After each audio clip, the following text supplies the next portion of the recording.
And you realize quickly how much of an impact phylloxera had on the history of the vineyard landscape.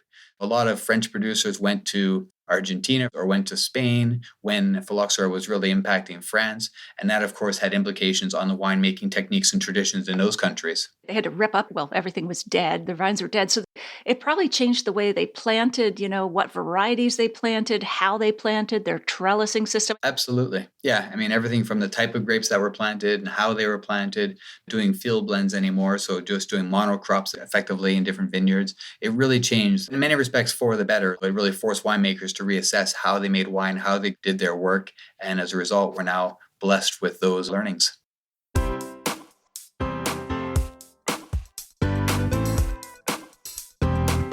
Do you have a thirst to learn about wine? Do you love stories about wonderfully obsessive people, hauntingly beautiful places, and amusingly awkward social situations? Well, that's the blend here on the Unreserved Wine Talk podcast. I'm your host, Natalie McLean, and each week I share with you unfiltered conversations with celebrities in the wine world, as well as confessions from my own tipsy journey as I write my third book on this subject. I'm so glad you're here. Now pass me that bottle, please, and let's get started. Welcome to episode 223. Can you imagine a world without wine? Horrors. How did an author create a new genre of the wine thriller based on a winemaker's worst nightmare? And what if the root louse phylloxera that destroyed most of the European vineyards in the 1850s returned, but was even more destructive? Dun, dun, dun. You're going to hear all those tips and stories in my chat with Steven Laine, author of the wine mystery novel, Root Cause. Now, a quick update on my upcoming memoir, Wine Witch on Fire, Rising from the Ashes of Divorce, Defamation, and Drinking Too Much. So now that my book has gone to the printer, I'm feeling a little bit of an empty nest syndrome. Yeah, sure, my manuscript is still in my computer, but the memoir is now out of my hands. I can't make any more changes. I can't stop it from going out into the world. And most of all, I can't control what people will think of it. That last one, that's the killer for someone like me who always wants to be in control. But just as I had to open up on the pages as I wrote it, now I have to open up as I face the public and its reaction. Whether in interviews or on social media or through the emails that will come in, I need to keep responding with vulnerability and an open heart. And I know the negative reviews will come. That's what a book does. It provokes both positive and negative responses. So just as my son, who graduates from computer engineering in May, will have to go out and find his way in the world, so too will this book. It'll have a life and a journey that is completely separate from me. And it's probably best if I'm not there to interfere as someone is reading my book.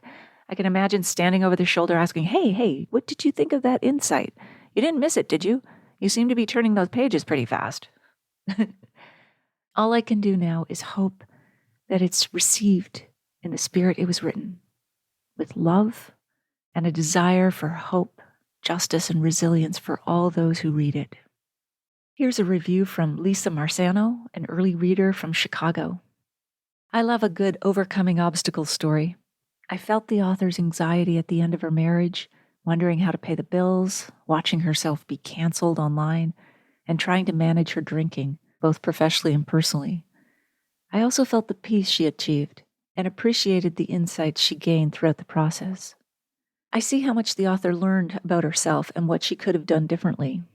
Not many are able to evaluate themselves objectively, and I love that because it's true for all of us. If you liked the book Wine Girl, then you'll like this one. It's another look at the wine industry from another woman. I was made more aware of the industry by reading Wine Girl by Victoria James. Natalie's story sheds light on cyberbullying, with an emphasis on the cyber part, because they were cowards in person. I suspect that translates to all industries, as folks are much more confident while hiding behind a computer.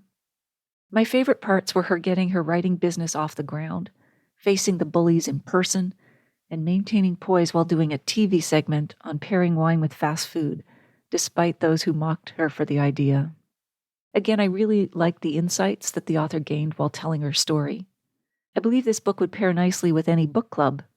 Great storytelling about a triumph over tragedy, overcoming obstacles, and finding peace. 5 stars. Thank you, Lisa. I would love to hear from you if your book club reads this. There is a book club guide that suggests wines and questions as you read the book and tips on organizing an informal wine tasting or a book club, whatever you need. And that is free, by the way, on my website at nataliemaclean.com/whichwine, as in WITCH.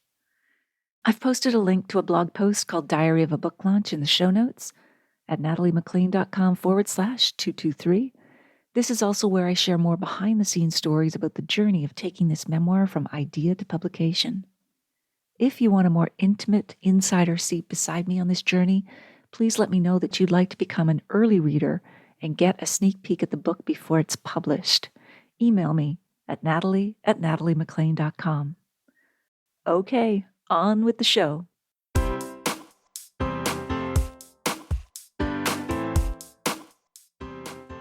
Can you imagine a world without wine?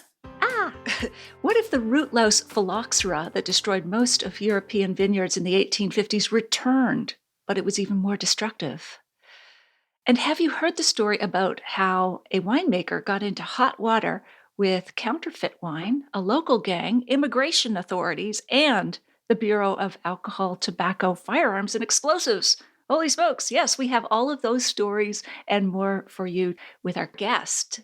Kirkus Reviews calls Steven Laine's first wine thriller, Root Cause, quote, an entertaining wine-soaked mystery. My kind.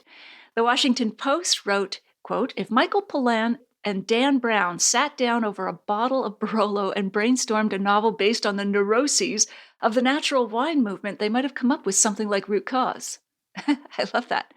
As an award-winning restaurateur and hotelier, Steven has traveled the world working in luxury hotels such as the Ritz, Hilton, Starwood, Marriott, and Pan Pacific. He developed his passion for wine as a sommelier and beverage director in London, England. Since then, he's visited hundreds of wineries around the world. During the pandemic, Steven worked the 2020 harvest as a cellarman for 3 months to learn the winemaking process firsthand from winemakers at Mission Hill Family Estate Winery in British Columbia, and in 2021, he worked at Trius Winery in Niagara-on-the-Lake, where again he put his winemaking and forklift driving skills to use. He is currently living in London, writing his next wine thriller, The Somme, and is looking forward to the release of yet another wine thriller soon called Jupiter's Blood. And he joins us now from his home in London, England. Steven, welcome. We're so glad you're here.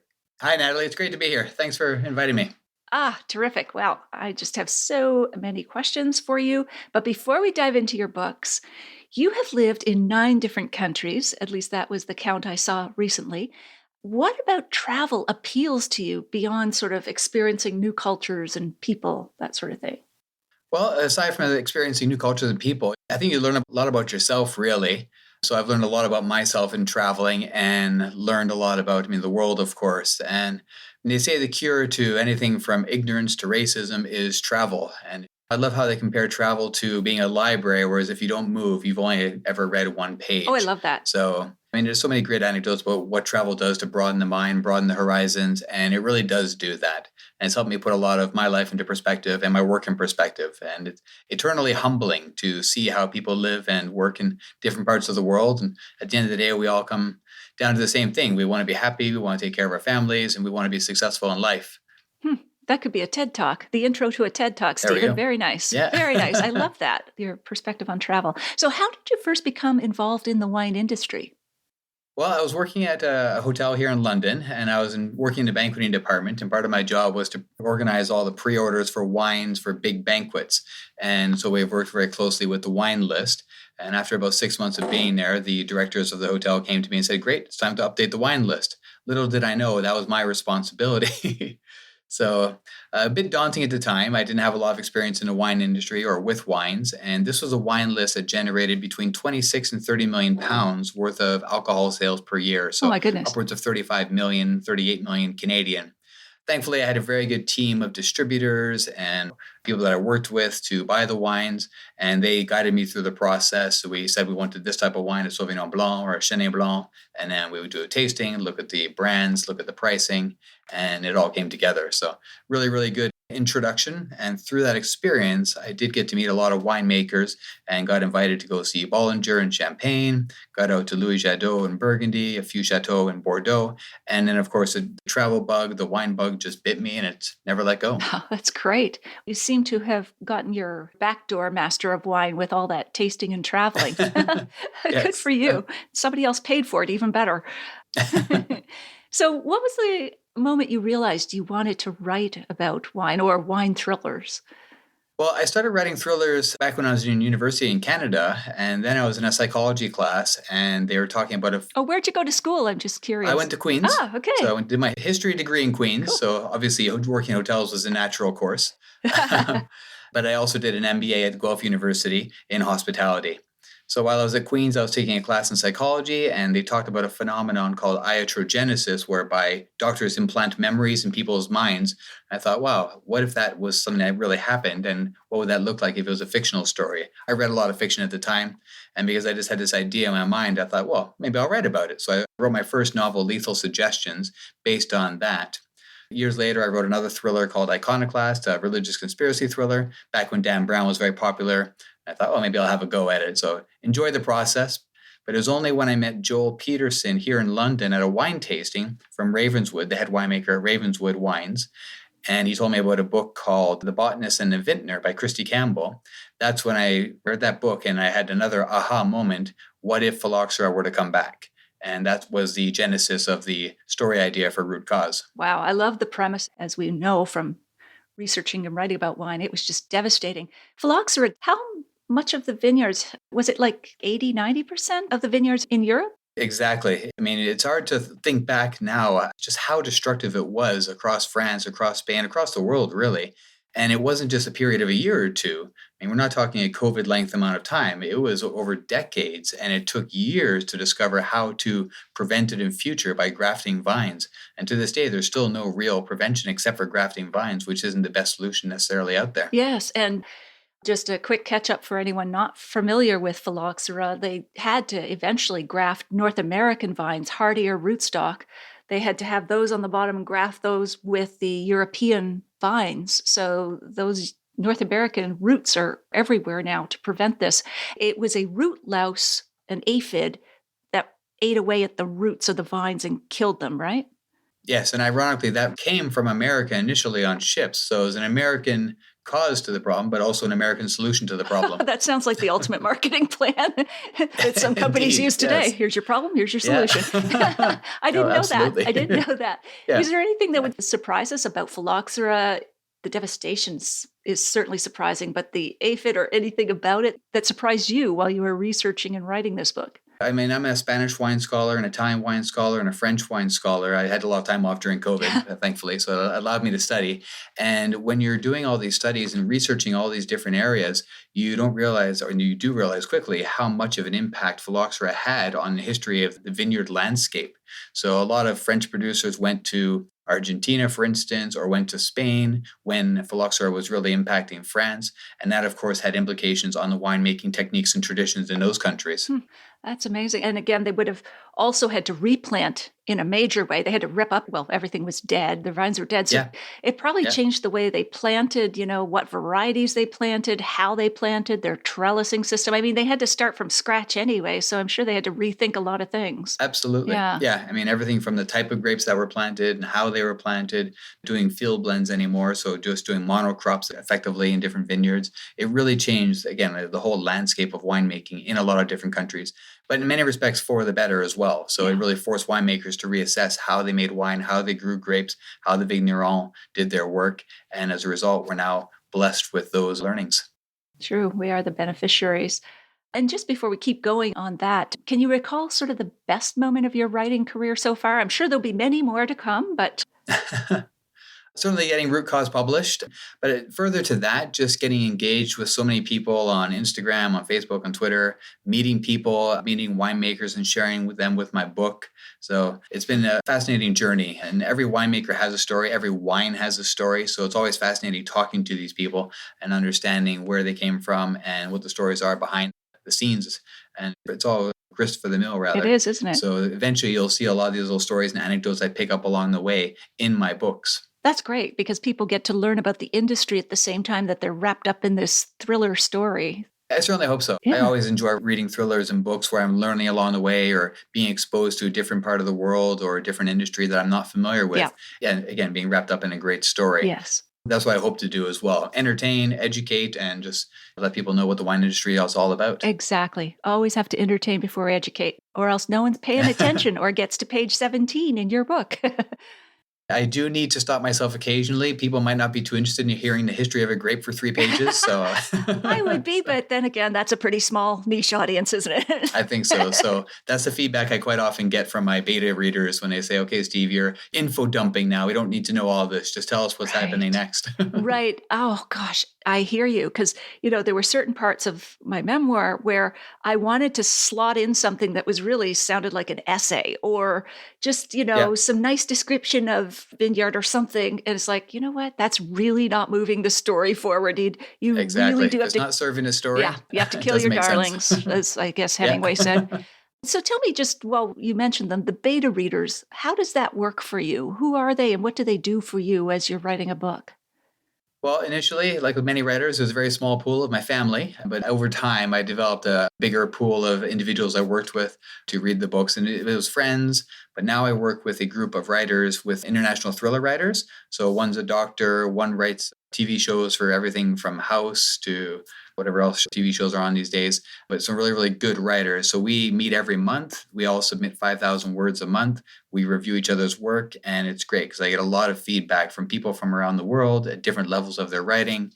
And I find if they're all saying the same thing, then there's probably something I need to fix or address. So I do get a lot of feedback that way. And reading their works and editing their works, I'm learning along the way as well. So it's critical, I think, if you're going to be a writer, and I would tell this to anybody getting into the industry, make sure you have a strong group of beta readers who will guide you along the way and help you out in terms of improving your writing. Absolutely. Yeah, I found beta readers to be indispensable, and they will catch things that your eye will not see, even if you're reading your own text aloud. Like, I used words that sound the same but had different spellings and would have been the wrong meaning, like disillusion. I was disillusioned with life versus disillusion, like of a company, or stalking and stalking, prey versus, stalking a company store. So yeah, I rely on them and they are so valuable to the writing process. Yeah, and they tend to make sure you're not being too self-indulgent in your writing. So the little inside jokes you want to put in there, the little things you want to say that make sense to you but nobody else, they'll catch you on it and they'll tell you, Steve, come on. Yeah, exactly. Or just flat out, I'm bored. Okay. Move on. Yeah, and the more critical they can be, the better. So that's why your family members aren't always the best beta readers. Because they love you and they'll go, oh, this is great. Just like when you brought home your spelling bee test in kindergarten. Way to go. Yeah, as a writer, that's not what you need. No, you need a real critic. Exactly. You already talked about meeting Joel Peterson, winemaker at Ravenswood in California. We've talked about the premise of the book, If Phylloxera Came Back. Did you put a twist on that, or was it the same phylloxera, a new virulent strain of phylloxera? What was a little bit more of the storyline in addition to phylloxera comes back and wine is under threat worldwide? Well, without giving too much away, we don't want spoilers. The premise of the story is that it's based on a genetically mutated strain of phylloxera. So it's an intentional spread of phylloxera. Right. And the whole story revolves around who would do that, why would they do that, and how on earth would you stop it? Yeah, exactly. Oh, that's great. It's a whodunit and why. Yeah, that's very much a mystery, thriller, conspiracy genre type book. Dan Brown or Agatha Christie 101. Yeah. The foundations. My mind is probably a little too dark, but I've always wondered if something like phylloxera jumped species and went into human beings and attacked our nervous system or something like that. Have you ever speculated about sort of wine diseases going into human? Probably not. I don't know, but Not yet, but certainly it could be An idea for a future book? Yeah, who knows? Yeah. Okay. So, yeah, rather scary to think about. We've just gone through COVID, I so I think know. maybe the appetite isn't there for that That's kind of true. thriller. Yeah. Keep it to Yeah, vines and wines. Yes, absolutely. yeah. So you've created this new genre of wine thrillers. You said you were always reading fiction and thrillers in university. You started with medical. Do you have some favorite mystery thriller writers? Well, when I was young, I think I read all of Stephen King, so that's where my dark sense of humor and dark writing comes from. Yes. I love medical thrillers, which are very technical in many respects. So everything like Robin Cook, Michael Palmer, Michael Crichton.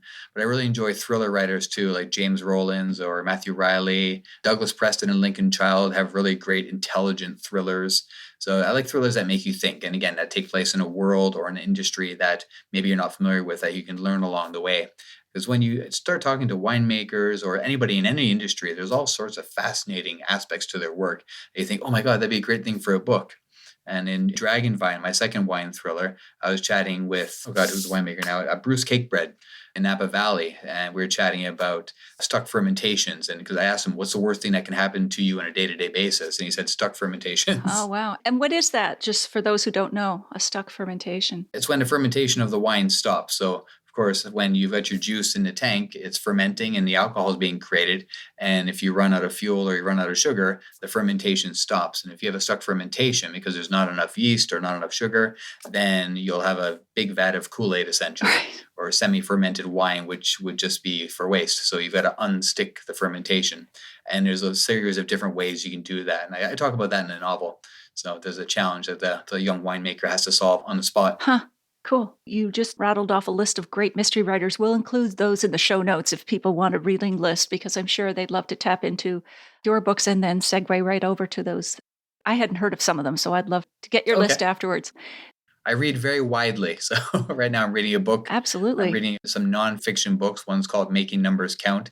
It's all about how to communicate the power of numbers without using numbers. Oh. So it's a fascinating book. So yeah, I like to read a bit of everything really. As a history major, so I read a lot. Excellent. Polymath.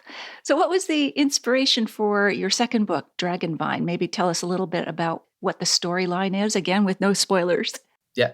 Well, I've been reading about, this is going back years now. I've been reading about lost grape varieties. So these grape varieties that people find behind a small wall in a small Italian town that nobody's seen for years. And then winemakers are bringing them back. So Torres in Spain is doing this. They're looking for lost varieties and bringing them back. You see this in Italy as well with Timoroso, for instance, a grape variety that was kind of cast aside and is now resurging in popularity. And it occurred to me that there might be some great grape varieties around the world. And I was working in Hong Kong at the time when the story came to mind. So I thought, what if there was some incredible Chinese variety that somehow got to America, was cross-blended and became a very popular variety. So again, I don't want to give too much away. Probably have just now, but Oh, no. That's intriguing. It's how would that unfold? Yeah. Yeah, that's how the story came to mind. And once I had the story idea, the big what if, then I started creating the characters around it, the motivations that they would have to solve the mystery or to perpetuate the mystery. And then the story unfolds from there. Is counterfeiting involved in this as well? Yes, very much so. Counterfeiting is huge, especially if you're in Asia. We all hear these stories of there's more fake Petrus in China than there is Petrus made around the world. Right. So every industry is affected. There's also, there's fake websites, there's fake cereal, there's fake jewelry. Every industry is affected by counterfeiting. Wine, especially because of its value or perceived value. Mm-hmm. Absolutely. And so, there's always what happens in a book, but what is the story really about? And I think I might have heard this from you in another interview, but this story is about, family, what you'll do to defend family, love, like the bigger themes. What are those in this book? It is a book about family. At the very beginning, it's no surprise. It's in the first chapter, so I'm not giving anything away. But the main character's father dies in a California wildfire. He's left with his younger sister, rather, to take care of. Their mom passed away years ago, but there's a whole issue of legacy. Do they keep the winery? Do they continue trying to make this wine that nobody believed in? It just comes down to legacy and family. And similarly, in Root Cause, the main character, Corvina Guerra, she has a very strained relationship with her father, which mends over the course of the book until the end when she realizes what he was actually doing to protect her and raise her and give her everything she needed in life to be successful. So all the main themes are about family in my stories and about love. And, it can't just be about just being a thriller. There's got to be more to it. Sure. We all want to read a great story about people. Yeah. The universal themes. It reminds me of a page right out of Exactly. Yellowstone, if anybody's watching that. I guess Kevin everybody's Costner, watching it now. What they'll do to defend their Montana ranch, it's Kevin Costner. But this sounds like one of those family dramas. Yeah. So is there anything that surprised you in researching this book, either about counterfeiting or grape varieties, anything, that might surprise us?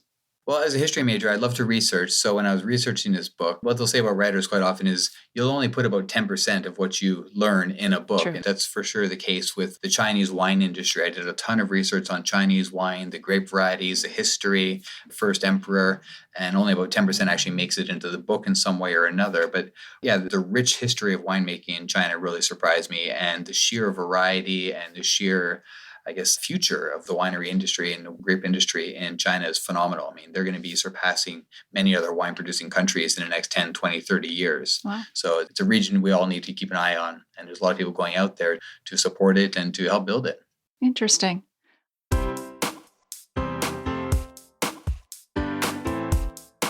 Well, there you have it. I hope you enjoyed my chat with Steven. Here are my takeaways. Number 1, the premise of Steven's novel, Can You Imagine a World Without Wine, hooked me from the beginning. I can't imagine erasing all those great times I've shared with friends and family over a glass or two, let alone not doing the work I love in this field.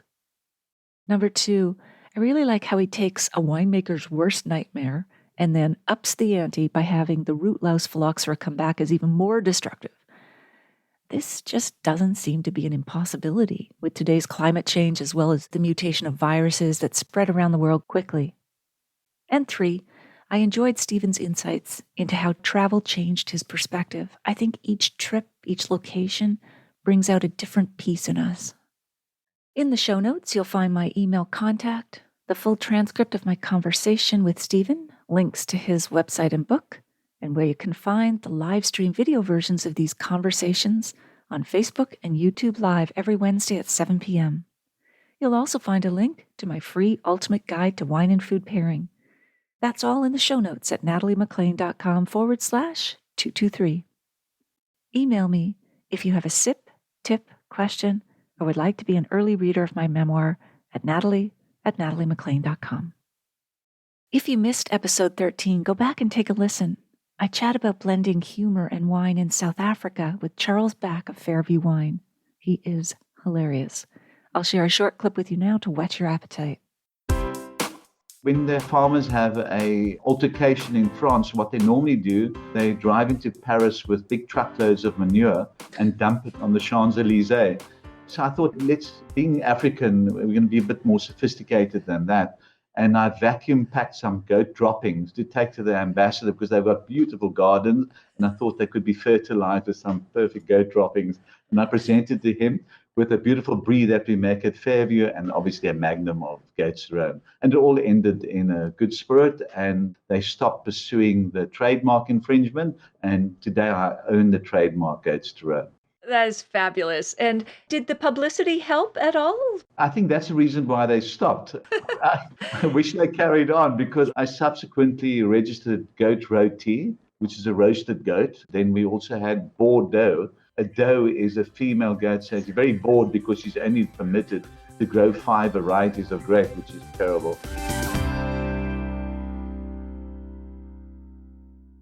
If you liked this episode, please email or tell one friend about it this week, especially someone you know who'd be interested in the wines, tips, and stories we shared. You won't want to miss next week when we continue our chat with Steven Laine. Thank you for taking the time to join me here. I hope something great is in your glass this week. Perhaps a Chilean wine made from pre-phylloxera vines.